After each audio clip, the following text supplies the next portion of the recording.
Greg and Richard right here on Talking Red.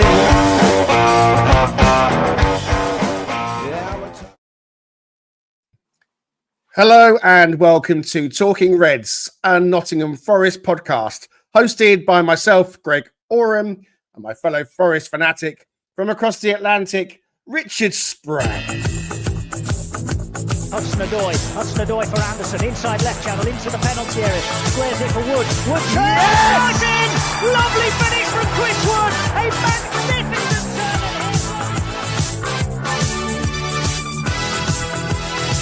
Drops it down the line, Heine goes for the early cross, Yes! Wood's header, Yes, three! It's Chris Wood again!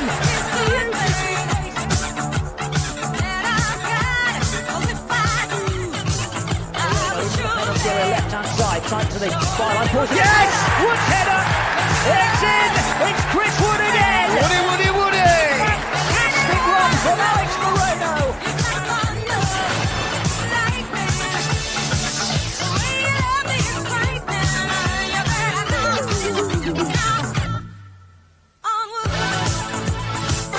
He sends it forward to Elanga. Elanga forward for Wood. Inside left channel, great chance! Forest are ahead! It's Chris Wood! The first time they've He's back, and I thought it was time that we did a Chris Wood intro because, you know, we need every ounce of energy and power from that Kiwi man, don't we, Richard? Oh, yeah, absolutely. I hope he's being Mystic Greg right now. I hope this is a premonition of what's to come. There's a brace or a hat trick in our future on Monday against Tottenham. So that's we can only hope, right? I can sense Brilliant. it. I can sense it coming.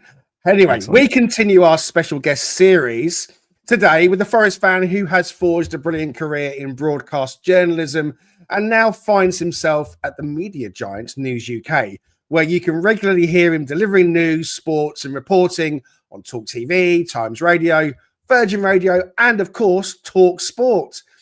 As ever, we're going to find out more about our guest, get his views on Nuno and the incredible season for Forest, and I'm going to put him through Richard's lightning round, and of course, take a look at his own all-time Forest 11. We're thrilled to have him for the next hour, so please enjoy the one with Max Scott. Whilst it's an important development for fans in the stadium, I remember, local reporting at Forest, my mates sitting about 10 rows in front of me. Whenever there's a VAR call, they turn around to me and I'd be giving them a thumbs up, thumbs down, or I'm not quite sure, reacting to the monitor in the press box. And so it's really important that fans get that clarity, but I would say it's clarity, not transparency.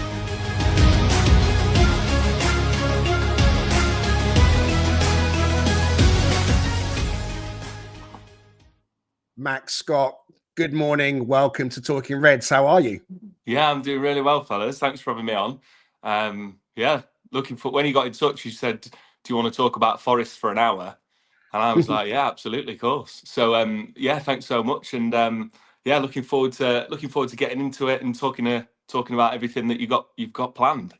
Amazing. Don't forget, if you are watching along, please do get involved in the comments. Let us know you're here. We try and give those shout outs if we can. If you're tuning in later to this episode through either Apple or Spotify, we thank you for joining us as well.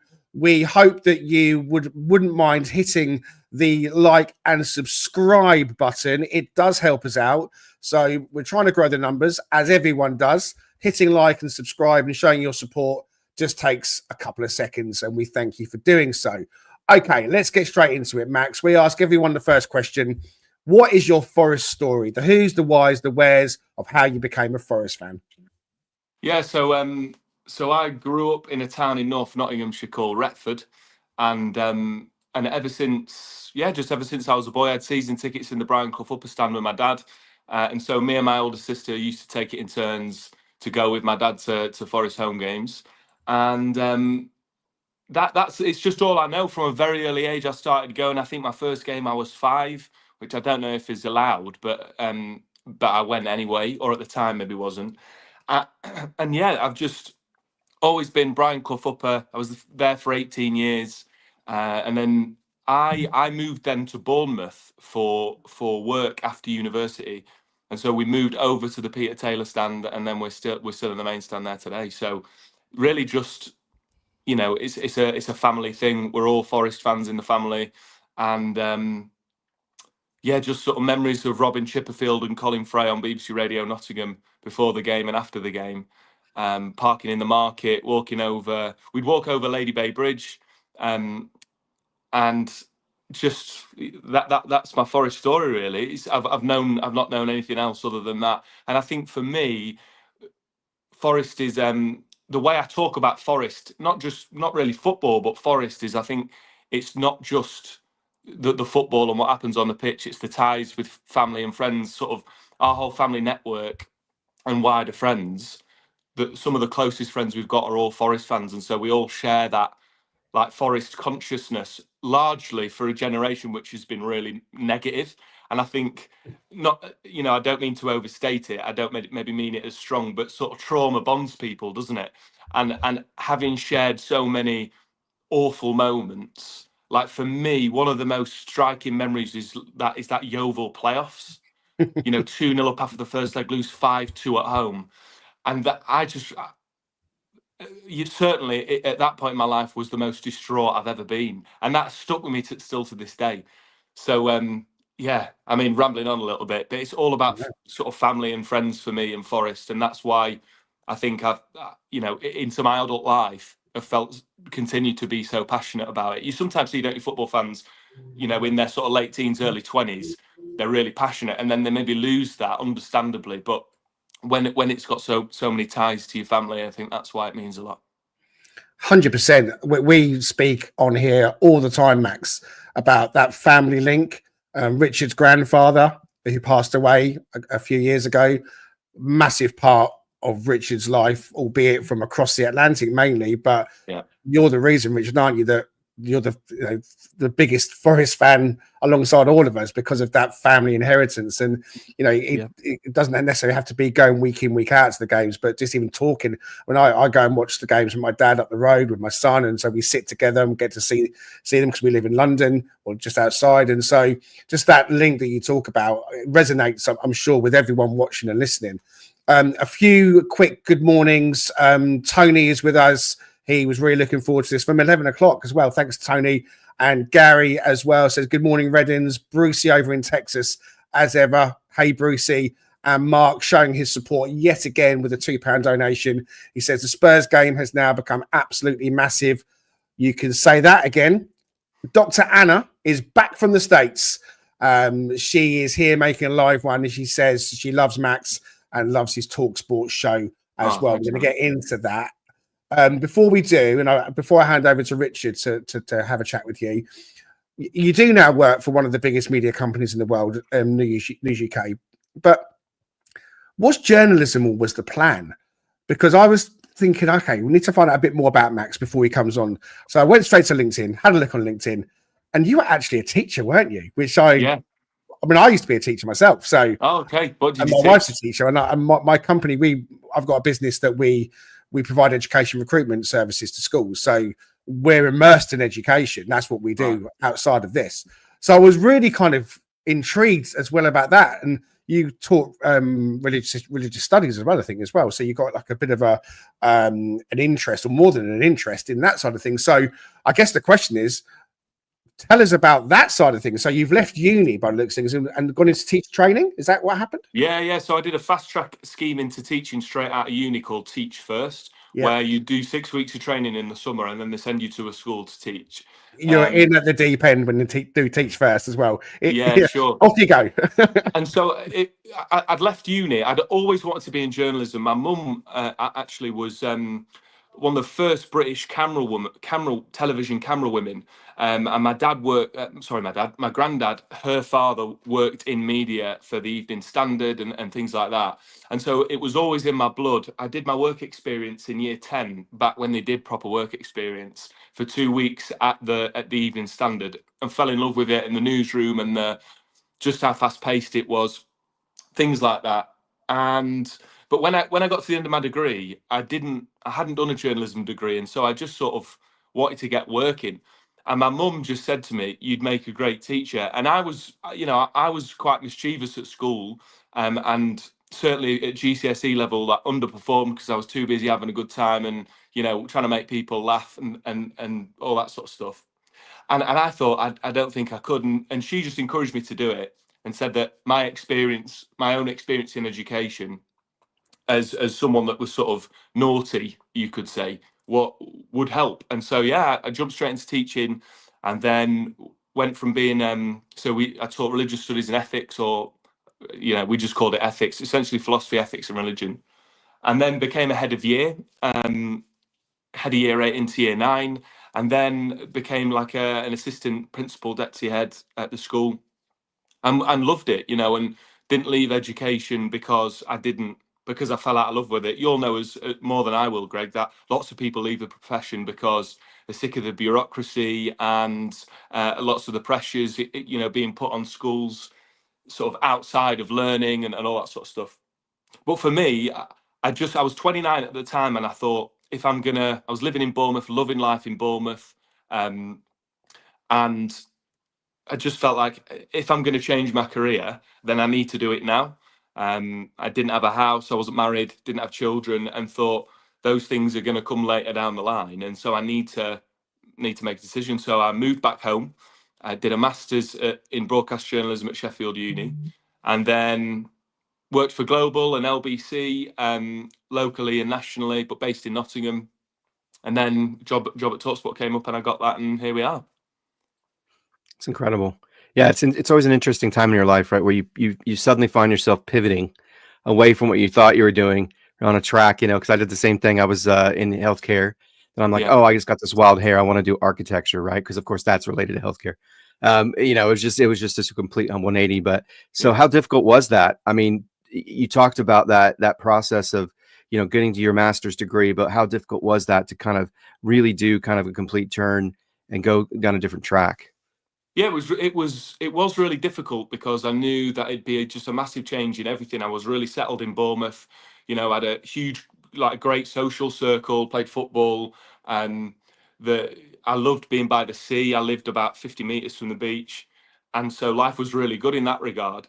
But I think when you go into work and you know that there's something else that you want to do, I just think you've got to go hard or go home a little bit, and I wasn't prepared to settle, or I wasn't prepared to just coast, really, because it was very clear what the next steps in my career were. It was to, you know, become a head teacher in the next 5 years, something like that. And so, yeah, it was really difficult, and it was really difficult moving home. It was really difficult not having a salary for a year, and then really difficult moving on to a salary that was nothing near what I was on before. So lots of challenges, but I wouldn't change it, and I don't regret it. And I think, Richard, I always felt like I've still got teaching to fall back on.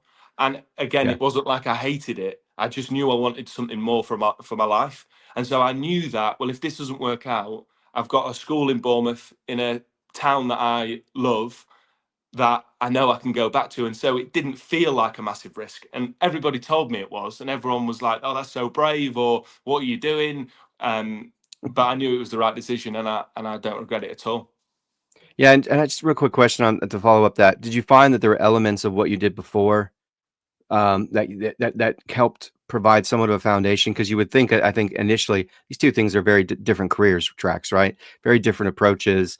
And you do have to kind of rebuild sort of a cachet and a sort of trust within this new arena, right? Because you've gone into a leadership role where you were before. You've really put time and energy into that and growing in that. And so that change, you kind of have to drop down the ladder a little bit and restart and kind of prove yourself one more time. But yeah, did you find that there were pieces of what you did though that kind of were applicable, were beneficial to you in terms of engaging a group, you know, understanding how to talk publicly, you know, I mean, all those kinds of things? Yeah, you've touched on it. I think two things come to mind, really. Like being a successful teacher is really difficult because teenagers don't really care what you're on about, and they certainly don't care about ethics in terms of, like, you know, some of the more dry topics you'd study in religion, philosophy, and ethics. So I think sort of trying to communicate in an engaging way helped. But I think more importantly, particularly for reporting, I think just explaining things clearly. I think that is something that has been a really important foundation in my career now, is that my job was to try to explain in really complex things in simple terms to teenagers. So that's helped. And I also, I'd always wanted to be a journalist from a teenager, and I only started full time when I was 30. So for me, I really believe that having gone through a career that was, in education, public facing, working with adults and children, it refines you, it matures you really quickly, and you learn a lot. You make mistakes, and you have really, really tough conversations. I worked in behaviour and in that side of things, and so you're having really difficult conversations. And I think that I'm certainly no finished article by any stretch of the imagination, and get a couple of pints down my neck at a game of Forest, and I'm a giddy little boy. But I think that's helped me sort of do well in my new career, because I'm not 21. I'm 32 in a couple of weeks. So those things I think have really helped. Definitely, I've taken from my previous career. 100%. I can attest to that. When you're a teacher and you're in that arena, you're building skill sets all the time that you can transfer. And it's interesting, because I was thinking about that transition from having that salary and having that life that's going in a direction towards headship, and it's very different when you start going into leadership roles in a school. We become teachers primarily because of the love of actually being in the classroom and delivering and working with the students and the children. But as you get more into a leadership role, then you're coming out of the classroom and it becomes a bit more bureaucratic. And you're right, I speak to teachers every day that are leaving the profession for the kind of reasons you were talking about. And so some of them are thinking, well, what can I do next? And taking that leap of faith, it is a big deal, especially when you've got a mortgage to pay and so on. And the fact that you recognise, well, look, I don't have that to worry about yet, and going off to Sheffield to do your masters, definitely all power to you. Although you kind of felt perhaps, I can go back to teaching, it still is a massive step, isn't it? So I guess I'm thinking you're at Sheffield, you're doing your masters, you're back into study as well. And I kind of felt quite similar when I did my PGCE. So I did my degree in performing arts. And then I had 7 years gap before I went back and studied as an older person. Yeah. I was kind of around the sort of like late 20s, early 30s mark when I did my PGCE as well. And I felt I was better as a student when I was older as well. I was a bit more focused, a bit more, okay, I've done this before. So how was it for you when you're doing your masters, thinking, well, I'm switching careers, I've come to do this qualification, how do I get a job? I've got to get a job now. I've got to kind of make it count. Did that start whilst you're doing your masters? Were you putting the figures out? 100%. Tell us all about how that journey started. The course was really good, and it was, you get into the books, and you need to have a really sound understanding of media law, media ethics, like press standards, all of those things you need to know. It's your bread and butter, but everything else was incredibly practical, and it's a top course at Sheffield Uni. Like, I'd recommend anyone in the area, sort of in the Midlands, around where we're from, to if they're thinking about getting into it, to look at Sheffield. So they're constantly pushing you from the very first term to seek out work experience. And I think because I had that drive as a sort of, felt weird saying like a mature student, because I was still at 29, but compared to the others, the vast majority of the students were straight out of an undergrad degree. And so I think there was a distinct sense of those of us on the course that were a bit older that we really wanted it more. And so we were seeking out work experience. And I learned so much about journalism and practical skills, all that sort of stuff on the course, that it was going out and sort of schmoozing on work experience and getting to know editors and people like that. So I had a job, like I started working during my masters, so I was able to go straight into work. And that was just from, I just had a real strong sense of, I need to graft it. I don't want to be sat at home with my dad sort of faffing around, having just sort of done a masters and spent a load of money on it with no work. So I made sure I had a job, and I had a couple of different sort of freelance jobs when I came out. So that was nice. I was in a good situation by the end of it. So what was kind of the process in terms of, now that you're kind of at the beginning stages, and the kind of chronology and sort of growth and to getting towards a point you are now where you actually have your own show and you're really out there, I think, in the media space and influencing that and talking about Forest. So how did that kind of unfold in terms of the chronology and just some of the details around that? Well, when I started at TalkSPORT, it was a really turbulent time for Forest. Let's just say that. Points deductions, tweets, letters to the PGMOL, all of that sort of stuff, which is blockbuster.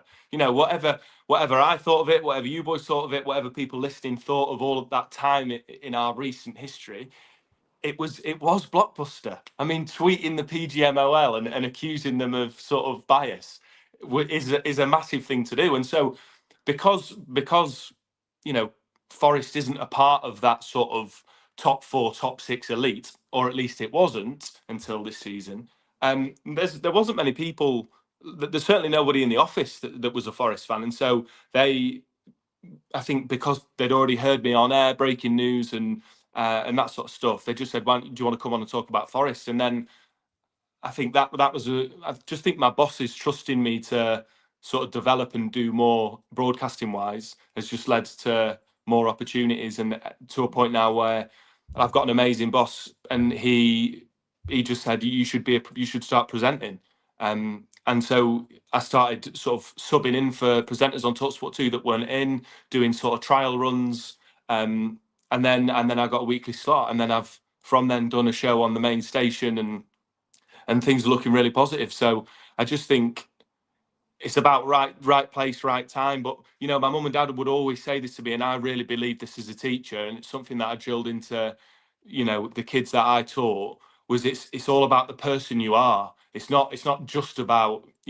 what you know, or sort of your credentials or your results and all those sorts of things. It's about how you make people feel, and how you treat people, how you get on with people, how you work in a conversation. And I think those sort of things that my parents drilled into me have helped in my career, because I largely get on with everybody that I meet and everybody that I work with. And I just think being a decent bloke helps you in your career as well as in your personal life. 100%. I mean, I immediately, I listen to TalkSport every day. I have it on from in the morning. I have Sports Breakfast on, into Warren Jordan, into Hawksby and Jacobs until close of play. It's on all the time. So I hear you come on to do the sports news all the time. Yeah. I have to say, I'm not just saying, I think your style and your tone and your delivery is outstanding. Thank you, mate. You can just detect that hint of accent in your voice, which I love. It's authentic. You haven't lost that, but it gets delivered really, really precisely. And so, yeah, it's true. It's right place, right time sometimes, but it is about being professional and not pissing people off and turning up and taking the extra yard. And you clearly do all of that. And you've been trusted now by the guys at TalkSport to do more.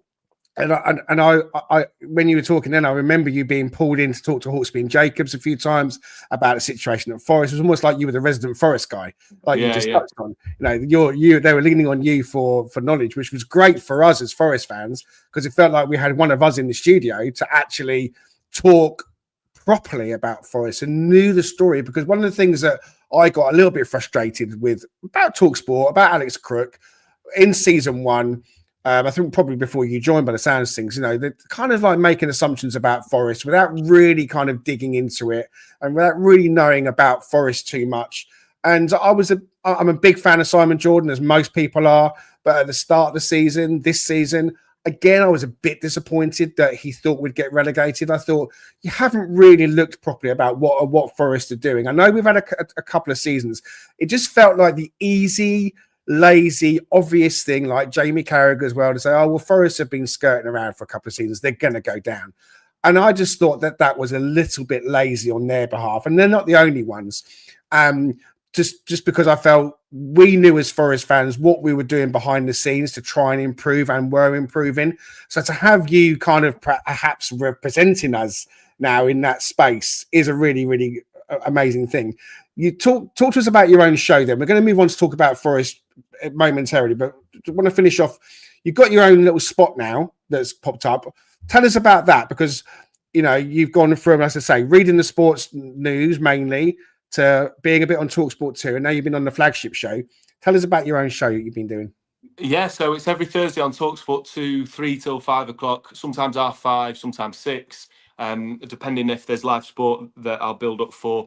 And it's me and Rory Jennings. So I present the show, Rory's my co-coms, and we just talk about the biggest sports stories of the day. And it's great fun. Rory's a great bloke, and I know that lots of people, he has some bold claims sometimes, but he's a brilliant broadcaster and he's really fun and a lovely fella. And I love spending 2 hours with him in the studio. So, and of course, where possible, I'll talk. There's not been a show where Forest hasn't been mentioned. And I think that that's like journalistically right, because Forest are making headlines for all the right reasons this season.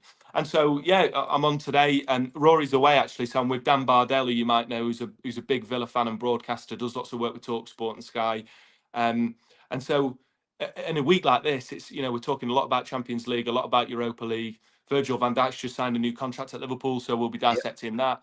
And yeah, so I've just got a great producer, Jeremy, and we just have a lot of fun with it. It's just a good sort of sports show. I like to mix it up a little bit where possible and talk about a bit of rugby, a bit of cricket, a bit of F1 where possible, but it's largely football because football's the best, isn't it? Yeah. And TalkSport is largely football, but they do lean into other areas. I mean, I love my boxing as well. So the white and draw now and boxing's great. And I guess before we do move on fully, what's the next step then, Max? I mean, you've got your foot in now and you're doing a bit of presenting. Could we see you possibly with your own show properly that's going out on a daily basis potentially? Is that what you'd love to do? Is that where you want to take it? One day I'd love to, mate. Yeah. But, I'm really happy just sort of, developing. I've only been at TalkSport a year and a half. And so I'm just really enjoying my life at the minute. And I think, just happy with the pace of it all and like sort of getting reps under my belt and learning about the sort of, because broadcasting's such a craft, it's such a skill. And there's an element of which sort of a lot of it's natural, but a lot of it's you just got to learn. So yeah, I just one day I'd love to have a daily show, but I think that that's certainly down the pipeline, and just sort of happy to be doing what I'm doing and then covering where possible. And just love being a part of TalkSport. Honestly, boys, it's such a good crack. Like, it's such a good team. It's like, sometimes I have to remind myself that I am actually at work, because it's just a really good environment, really good culture, good people that sort of trust you, believe in you. And so we'll see what happens. I was fortunate enough to be down at TalkSport a few weeks back with Paul Morley. We were representing Forest in the quiz that is being done with Charlie. I can't talk about what went on and how we did and so on, but we were able to come upstairs and look through the window and do a studio tour, and came away. And I even said to the person looking after us, got to say to you, the way you've looked after us today has been first class. Everyone is so friendly, genuinely warm, and you go in there and everyone just looks after you. They're really cool. So yeah, you're lucky. You're going to work in a great place every day, and it sounds like you absolutely love every second of it. Okay, right. Max, we ask everybody to do their all-time personal favourite Forest 11. There it is on the screen. Scots Reds. I'll quickly read out the team, and then we'll have a chat about one or two of these players you've picked. Sure. You've gone for Brice Samba in goal, a back four of Stuart Pearce, left back, Mattia Lewis-John at right back, Murillo, Des Walker, centre backs, a midfield pairing of Chris Bart-Williams and Ryan Yates, Gibbs White in the 10, Andy Reid on the left, Brennan Johnson on the right, and Brennan Johnson's dad, David Johnson, up top. It's the first time we've had someone pick the father and the son pair. Oh, wow. So, yeah, tell us why you went for... I mean, lots of great strikers. David Johnson, one of them. Why did you pick him? So I've largely gone for... I think the only player that I really struggle to remember as a player is Stuart Pearce. But because of the stories I've been told and sort of the history of Nottingham Forest and just the bloke he is, such a top, like, stellar bloke, I can't not have him in there because he's synonymous with Forest and he's a legend. But every other player in there I've seen and I can remember.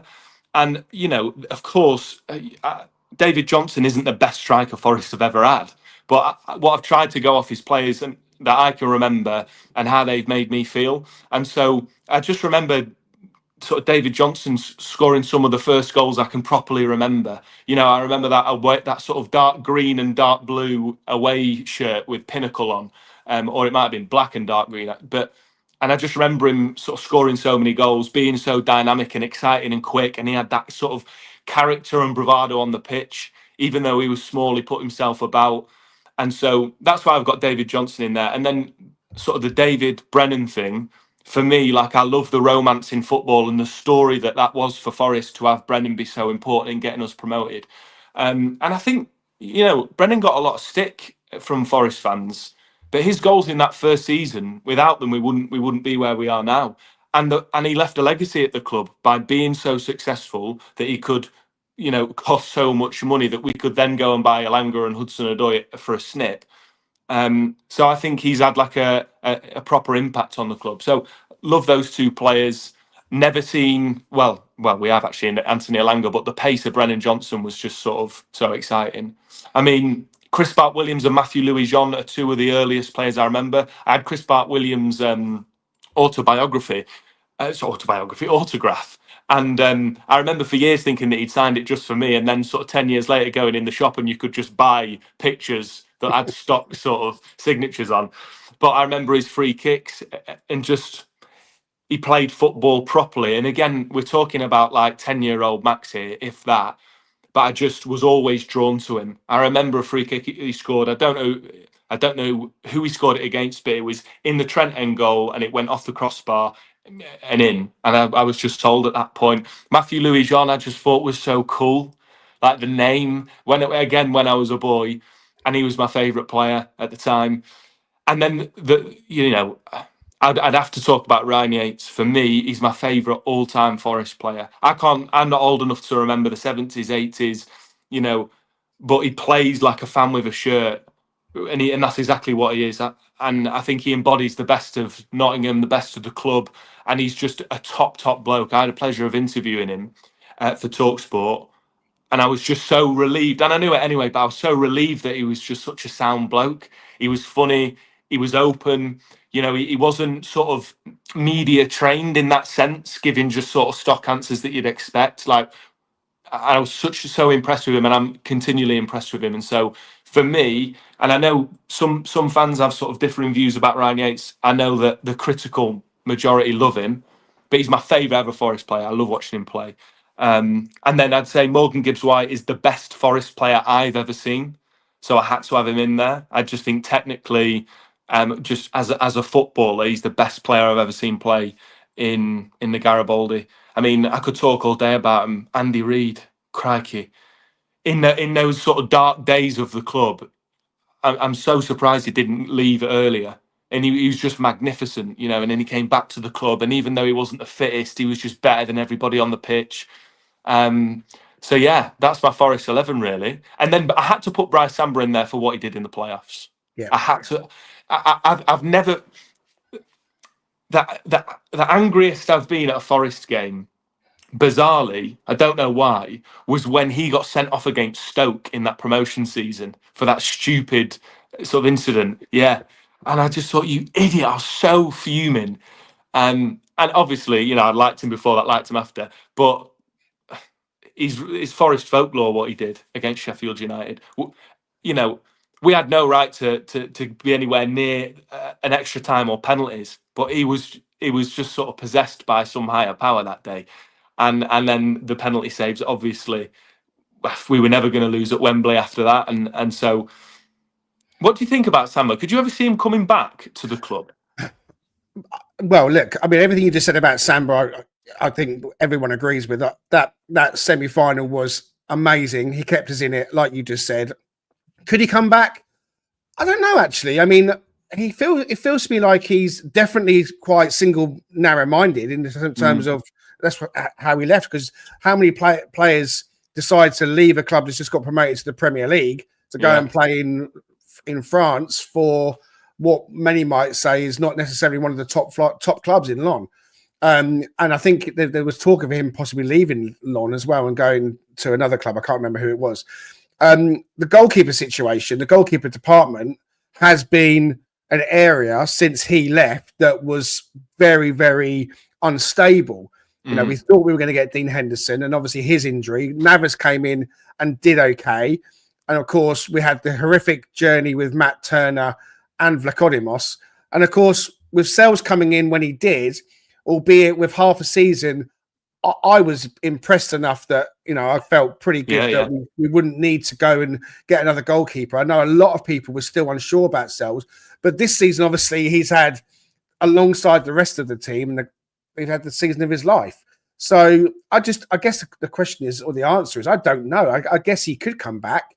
I just wonder if it's part of that sort of fairy. Forest is, you know, the endearing thing about Forest is it's full of the most captivating sort of stories on and off the pitch.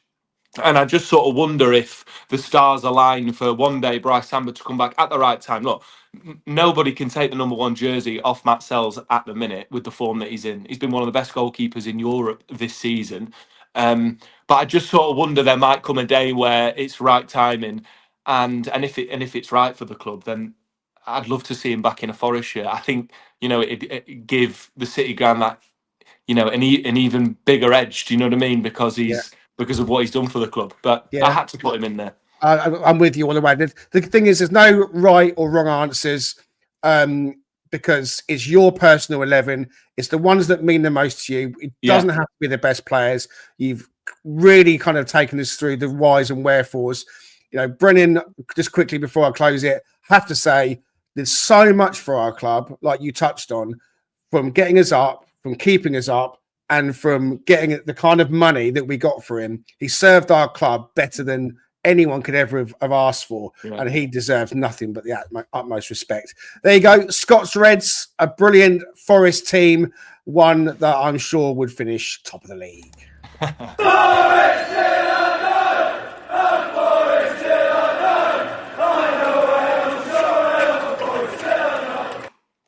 Okay, right.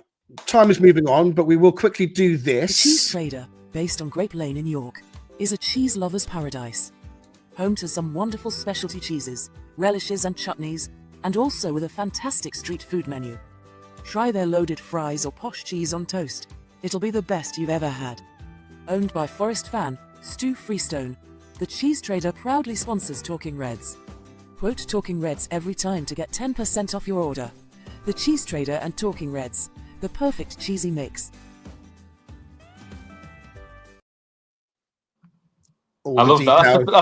That's the first one of the sort of like transitions that I've seen. I love that you're sponsored by a Cheese Trader. That's brilliant. It's amazing. He's a Forest fan, Stu Freestone, based in York. An amazing guy. Small family-run business. Support Forest fans wherever you can. Brilliant. That's what I say. Get it delivered next day. It comes fresh. I've had it a couple of times. The cheese is amazing. All the details are in the bio.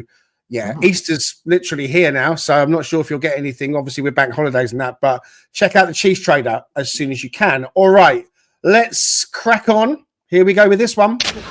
The lightning round! Yes. In honor of the great American institution that is a sitcom, Friends, Max. I don't know if you're a Friends fan, but we're going to honor the lightning round because that's one of the best episodes ever. So we'll just run through these pretty quickly. So, favorite Forest player of all time? Ryan Yates, without a shadow of a doubt. Yep. Fantastic. What about your first Forest match live? Oh, it's hard for a lot of people. They remember bits and pieces, but sometimes it's a bit.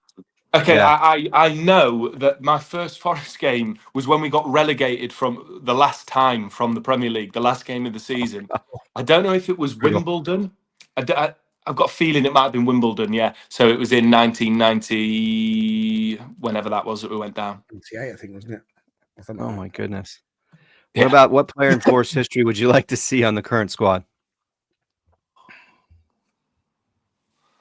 Great question. I'd love to see John Robertson, just because he's been described to me as, in that time in 79, 80, 81, 82, the best player in Europe.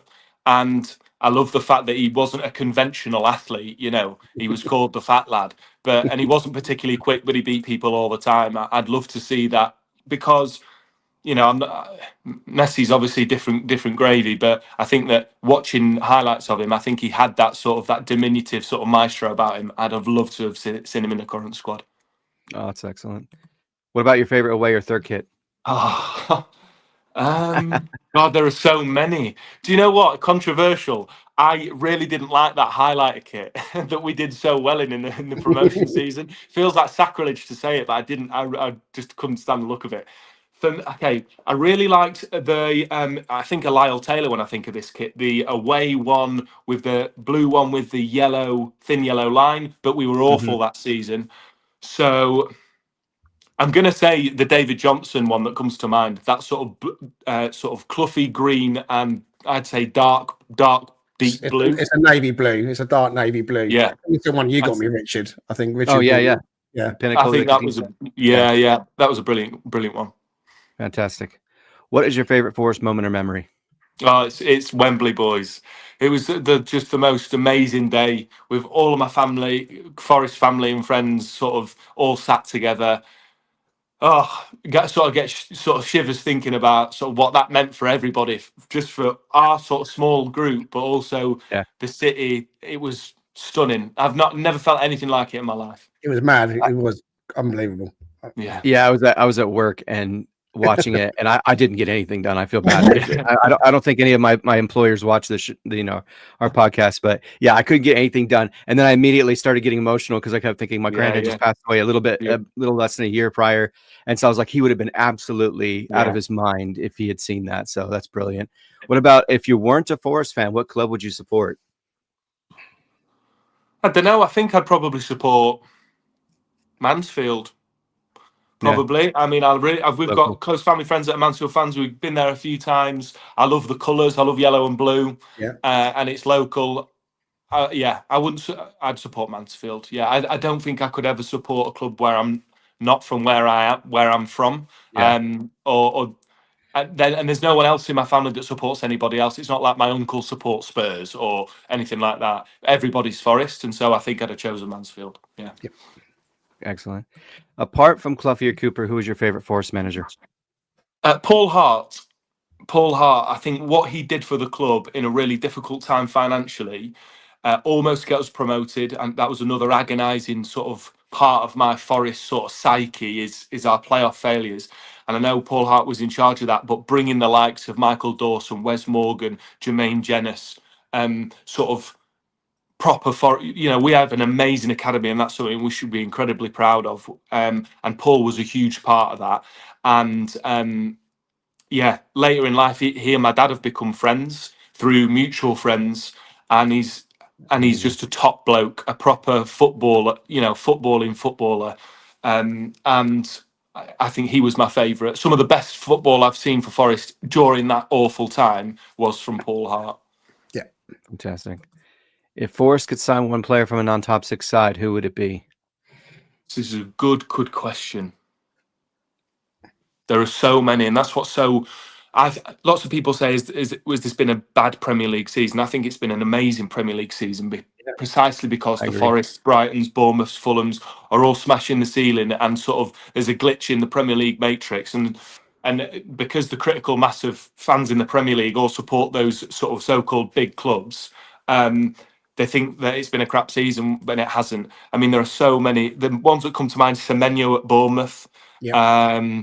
I think that Mateta would be a really good signing to deputise or potentially one day replace or be competition for Chris Wood, Liam Delap. I'm gonna say Liam Delap, because I think he's got longevity, and he's not just a big unit and an athlete. I think technically, for his size, he's really gifted. For sure. Based on what they do on the pitch right now, who is more valuable to Forest, Morgan Gibbs White, Murillo? And we're not just talking about monetary, because we all know that's a part of the picture potentially in this offseason, right? What their value is. I think Morgan's been put out there as a £100 million player now. So Morgan Gibbs White. Morgan Gibbs White, just because I think that he can do it on his own in his position. I mean, it sounds bizarre to say it, but I think we've seen Murillo become even better because of Milenkovic, where I think in his own space, Gibbs White's always had his head above the parapet. So I'd just say Morgan Gibbs White. Fantastic. All right, final question. Forest win the Premier League, but are then relegated. Talking about trauma and psyche. Forest win the Premier League, but then are relegated into the Championship for the next 25 years. Would you take it? You'd be surprised how many people have now started to say yes. It's incredible to think. I would. I'm like a hard no on that, but yeah, I think I'd have to say no. But I can see why people would be tempted to take it. But I think, yeah, no, I couldn't do. I don't think I can do another generation of that. yeah, completely understand. Good question. I love that. They're really good questions, those boys. I've thoroughly enjoyed that. Reset, yeah. Well, that was the lightning round. Thank you so much, Max. Appreciate it. I am so good at lightning rounds. You are listening to Max Scott with the Talking Reds. And so, I've seen more tackle on Pornhub. Bloody hell! steady on. I wanted to ask you about Forest this season, Max, because we all know how absolutely unbelievable it's been. None of us would have expected to be where we are. And so we did some pre-season predictions right before the first game, and we had us down finishing 12th. We went through every single fixture. We assigned points or losses and that kind of stuff. And at that point, one or two was saying 12th. Have you lost your marbles? Because, you know, I think we'd have all snatched a hand off for anything like 15th or 14th. So for us to be now 4th in the Premier League is a little bit of a pain, because we have been sitting 3rd. But Newcastle went and beat Crystal Palace at home last night, 5-0. And they look like they are the real deal in terms of finishing the season in some style. So I put the table on the screen. Can you sum up your emotions when it comes to Forest this season, Max?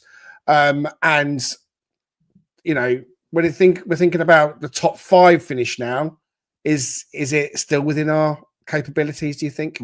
Yeah, it certainly is. We've had it before where we've bounced back, you know, a few times from a couple of poor results, and, you know, we've constantly proved doubters wrong. I know it's a cliche, but we've constantly, anybody that thought, this is just a flash in the pan, or, you know, they're on a bit of a purple patch, but it'll sort of all peter out. Every time we've shown that the sort of spirit of the team and the culture of the team is stronger.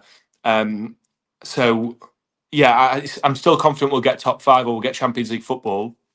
For me, it's really important that Spurs don't sack Ange Postecoglou before our game on Monday, because, you know, I don't want anyone I'm not sort of calling for somebody to be sacked, but that new manager bounce that could come in a really important game for us, I just don't want. And so I hope that they beat Frankfurt this evening so that Ange gets a little bit longer. But no, this season's been, I feel like I've been living in my own sort of mini version of the Miracle Men era, sort of Forest doing what nobody expects them to do. And since Cooper took us from the bottom of the Championship and into the Premier League to now, that has been sort of who we are again. We're sort of living in the sort of shoes of the Cloughy era and being the club that we all believed us to be, but we never showed for so long. So I've loved it. You know, it's been amazing. And I still think we're going to get top 5, because if you look at the fixtures that the teams around us have, we've got, I think, the best running, and then a lot of them have got to play each other. Newcastle have got Villa, I know for sure, and so I think we'll do it. Because as well, I don't think Chelsea are quite good enough. I think Newcastle will take points off Villa, and I think we'll beat Spurs on Monday, and then we'll be back to a sort of slightly healthier gap. That's what I'd say. I agree. I mean, I'm of the opinion now that we let Newcastle go, and we hope that they beat Villa.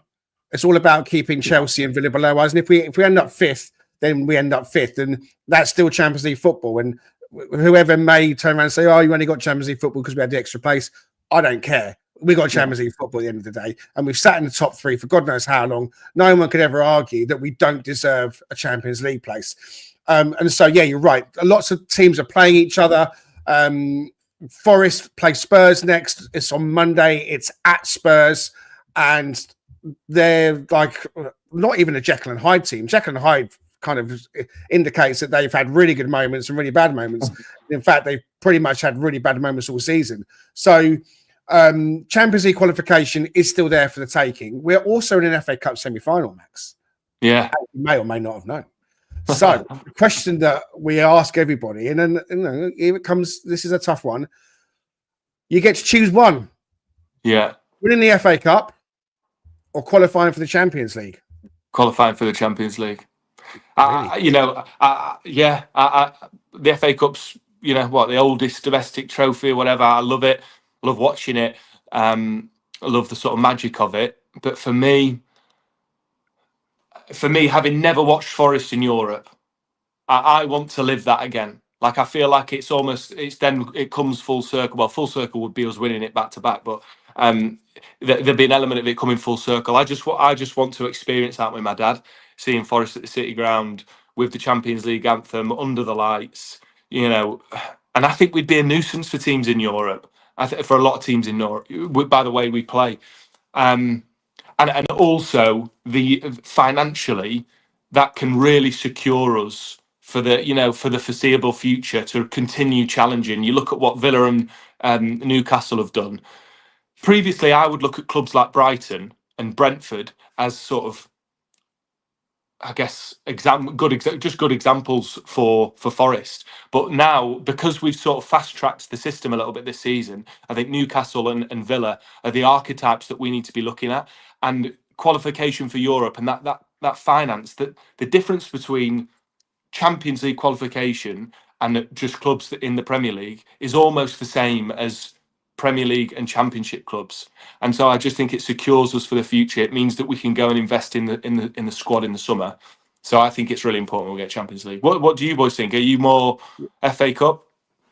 Yeah, see, there's a couple of us. We're kind of divided, I think, a little bit on our podcast with those who are regulars, right? So for me, I'm in the same space as you are.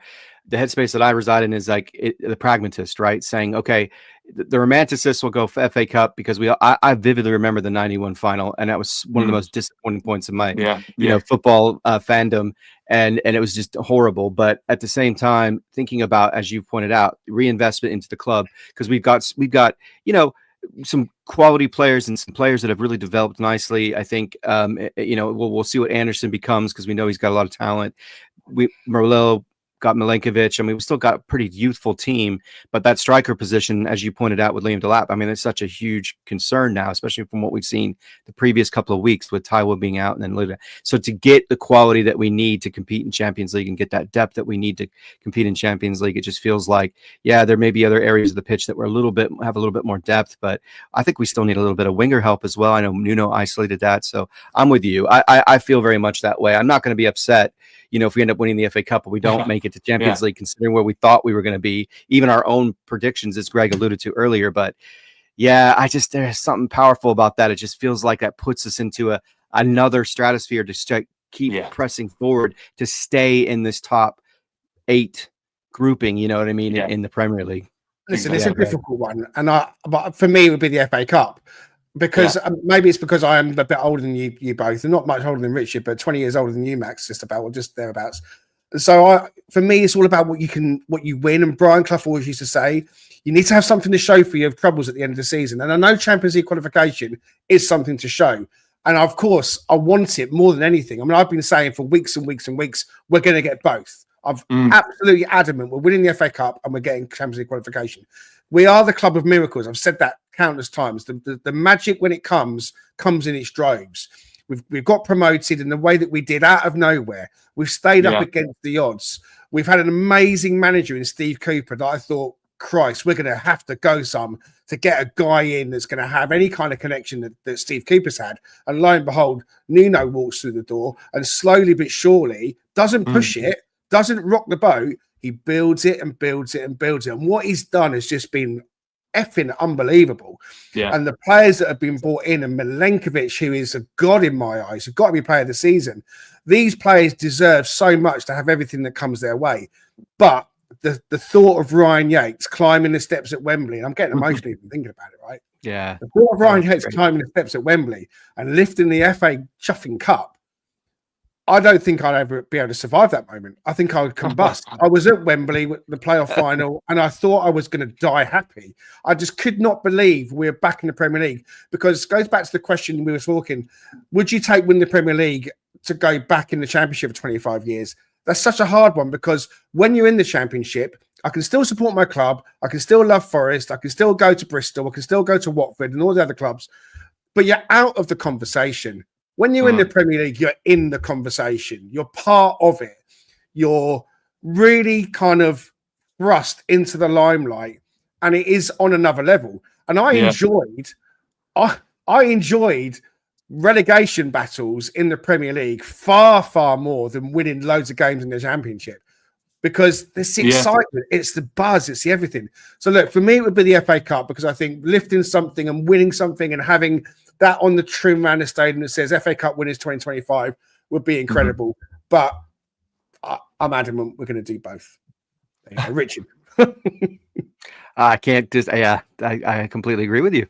Yeah, I feel confident. I mean, even with the dip of form recently, right, in a couple matches that we've lost, and that Everton match was one of the most frustrating moments I've endured in a while. Just, it's one thing to lose, but to lose when you just don't play the way that you're capable of playing, and we looked so disoriented. But yeah, we'll move on. As you said, we'll beat Spurs. We'll continue that ascension. We'll continue staying that relevant in that conversation and watch Villa, hopefully. And then if worst case scenario, we have to cement it by beating Chelsea at home at the end of the season, so be it. We'll take that. Another great moment to log away, right? Yeah. Who's impressed you so far? Well, so far, the season is nearly done. So who's impressed you? I mean, there's so many to choose from. And who would be your player of the season, Max? Well, I mean, everybody's been so impressive. I mean, it's difficult to pick a player that's not been, at different times. But I mean, for me, I think player of the season's between Ola Aina and Milenkovic. But I'd probably have to give it to Milenkovic. I think you look at last season, all of that back line in a season where we'd conceded the most set pieces, 20 plus points from winning positions we'd dropped. Murillo was in it, Williams was in it, Aina was in it. And what's the difference this season? It's the Serbinator. And I think it's got to be him. I think he's integral to it, and he's a proper unsung hero, and he's scoring goals. We're all waiting for that Murillo screamer to go into top bins, but it's Milenkovic that's been helping out in the goals. So yeah, what a player. What about who are your players of the season? I'm a huge, so I've come to realize Greg has been very open about sort of his man crushes. So mine, Morgan's, he's been my favorite player since Stuart Pearce. The kind of energy, the leadership, what he brings from an intangible standpoint, as well as how well he plays on the pitch, is incredible. But I love Nico Williams, and that piece on him with his 100th appearance just cemented the fact that he truly is one of the most underrated players on our team. I mean, if you have the club captain saying that, the guy who you love, we love him as well. But you have, and there's so much to come from him too. He's still a young guy. He's so versatile.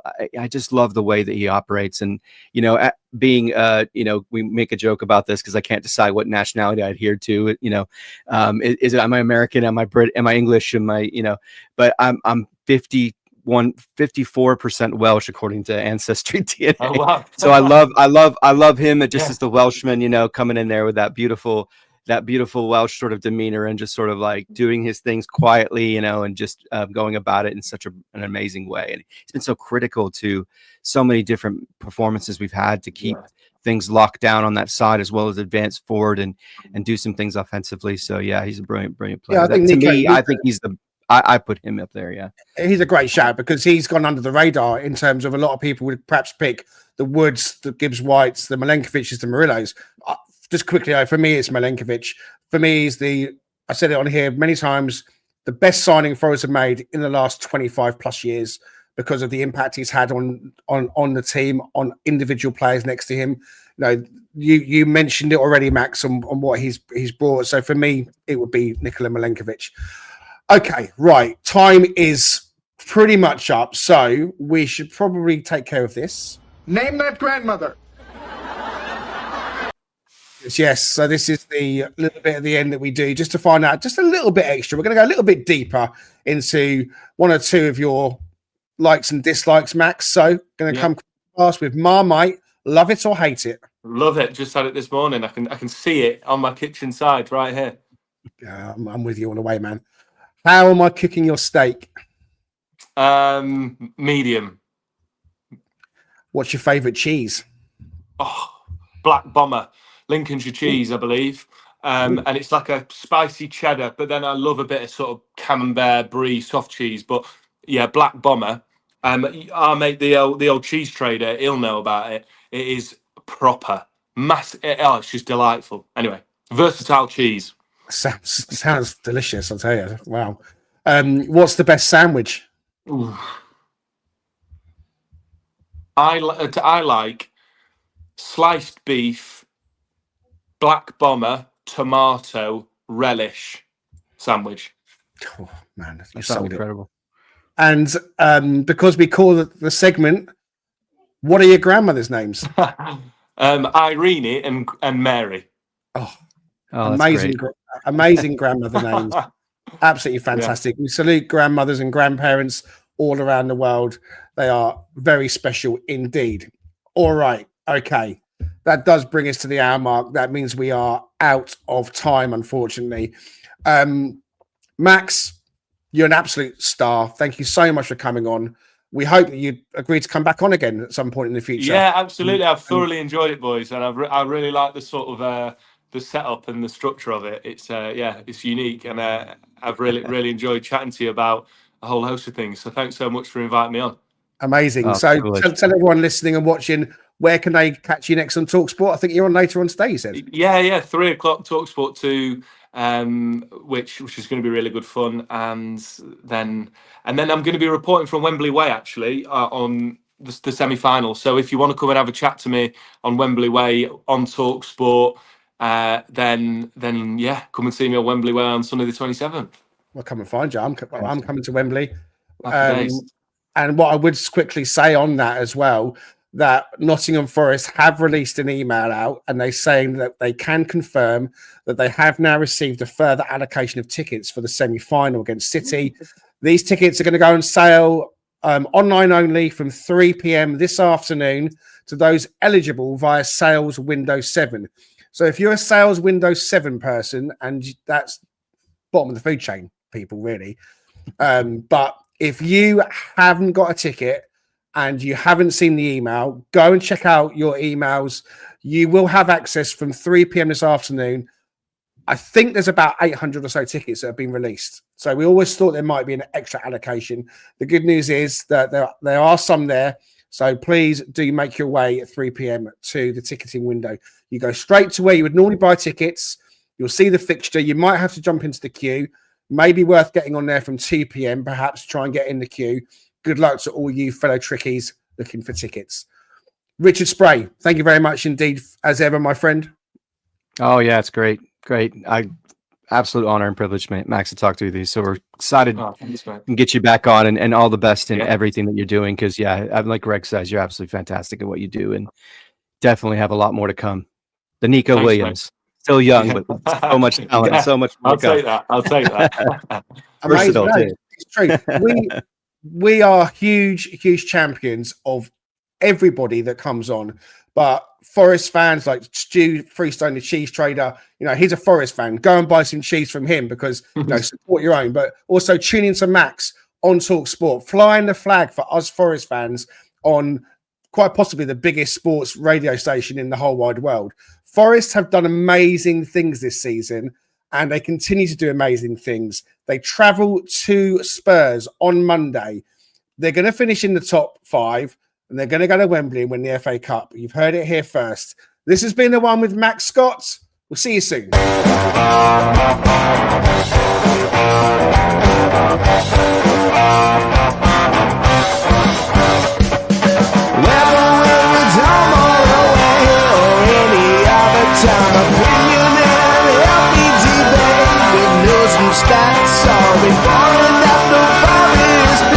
Come join Greg and Richard right here on Talking Red.